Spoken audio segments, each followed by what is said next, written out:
తెలంగాణలో మిలిటెంట్ దాడులు చేస్తూనే ప్రజలలో గుర్తింపు వస్తుందని బీఆర్ఎస్ టీబీజీకేఎస్ నాయకులను రెచ్చగొట్టే విధంగా మాజీ ఎమ్మెల్యే బాల్క సుమన్ చేసిన వ్యాఖ్యలపై కేంద్ర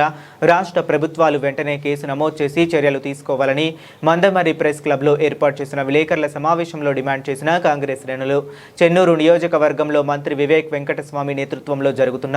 అభివృద్ధిని చూసి ఓర్వలేకనే బాల్క సుమన్కు మతి భ్రమించి ఓ సైకోలాగా మాట్లాడుతున్నాడని మండిపడ్డారు.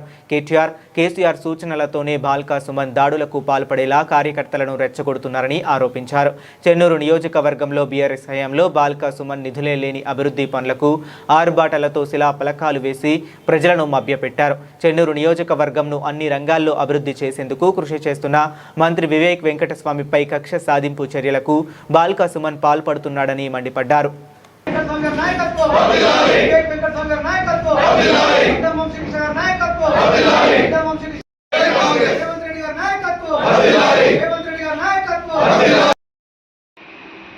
బీఆర్ఎస్ పార్టీ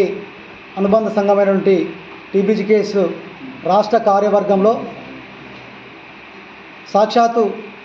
బీఆర్ఎస్ పార్టీ మాజీ మంత్రులైనటువంటి కొప్పుల ఈశ్వర్ గారు, హరీష్ రావు గారి సమక్షంలోనే పెద్దపల్లి పార్లమెంట్ సభ్యులు, చెన్నూరు మాజీ శాసనసభ్యులు, జిల్లా పార్టీ అధ్యక్షులు మరియు డాక్టరేట్ అని చెప్పుకునేటువంటి బాల్క సుమన్, బానిస సుమన్ వారు రెచ్చగొట్టే వాక్యాలు, మొదటిసుంది అనే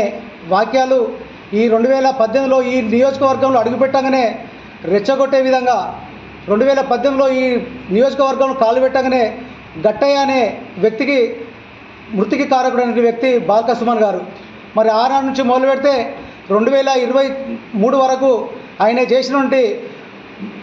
ఈ నియోజకవర్గంలో అనేకమైనటువంటి ఎక్కడ ప్రశ్నించినా కానీ ఆయన చేసినటువంటి ఆగడాలు అంతా ఇంత కాదు. ఇసుక దందా కానీ, భూదందా కానీ అని ఏ దందాలు చేసినా దానికి అడ్డు వచ్చిన వాళ్ళందరినీ, ప్రశ్నించిన వాళ్ళందరినీ ఆయన కేసులు పెట్టి ఆయన యంత్రాంగాన్ని, రాజకీయంగా ఆయన ఉన్నటువంటి యంత్రాంగాన్ని అంతా ఉపయోగించుకొని ఆనాడు చాలామందికి ఆయన ద్రోహం చేసిన ఘనత బాల్క సుమన్ది. మరి బాల్క సుమన్ గారు మొన్నటికి మొన్న రాష్ట్ర కార్యవర్గంలో, టీబీసీ రాష్ట్ర కార్యవర్గంలో జిఎం ఆఫీసు తలగబెట్టండి, విధ్వంసం చేయండి, రైల్వే పట్టాలు తెగొట్టండి, ఆయన ఒక మాజీ పార్లమెంట్ సభ్యులు,